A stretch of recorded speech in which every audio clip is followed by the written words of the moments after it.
Zack Edey, the very talented 7-footer out of Purdue, last year I honestly thought that he wouldn't really fit in the NBA. I would have probably drafted him towards the end of the second round.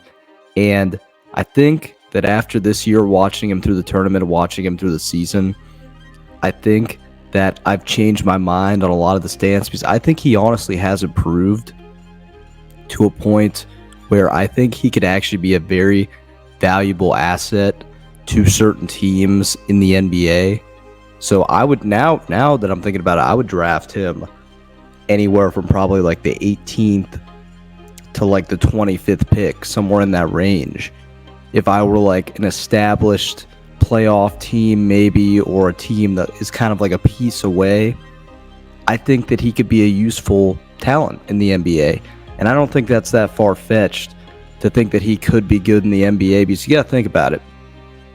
The guy's 7'4", he's built. It's not like he's super scrawny. He actually has a pretty good display of post moves. I know the NBA is different, but if you look at the majority of teams that actually win the NBA title, a lot of them are big. Like if you look at the small ball stuff, the only team that won championships with that was the Golden State Warriors. A prime example of a team that got bigger and had more success this year would be Minnesota. Minnesota is currently the 1 seed as of right now in the West, and they made a decision. They said, we're not going to do small ball.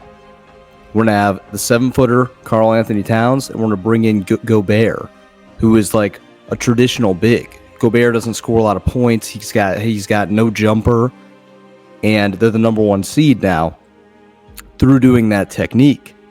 And if you look at it, maybe the NBA is pivoting back to bigger success. And if you look at it, there are players that have carved out pretty decent careers and are still doing it as traditional bigs in the NBA, like Zubac is a player that comes to mind who gives you points. And I don't think Zubac has the upside that a guy like Zack Edey has. So why would he not be? Like, who's to say he wouldn't be a good fit on a team, being that big guy, being the rim protector, getting a lot of boards? Would it really slow down an offense that much? It's not like the guy's slow. He's actually built. He's in pretty good shape. And in moments, he could dominate in the paint. He would be the biggest guy to go on the majority of these teams. Like fits that I see like him working on really well. It's like, imagine putting this guy on Golden State. And I know what you're going to say. First, you're going to say, oh, this doesn't fit their game. Well, I mean, they played with Kevon Looney for a little bit, and Kevon Looney didn't have any of the shooting ability, and I think that Edey's more athletic than Kevon Looney. And if you look at their early days, in their early run, they had guys like Andrew Bogut, they had Lee, they had taller guys. Like, he would be like a JaVale McGee type that the Lakers even had on championship run. I think that'd be a great fit to put him there, because you would gain size and you would gain ability.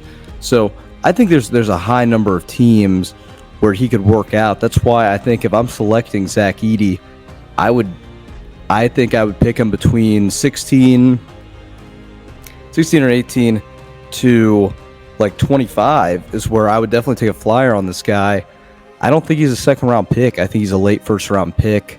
I think more realistically it's around the 20 range, but you know, who's to say that this guy can't work in the NBA? He had 37 points in the national championship game against a great UConn team.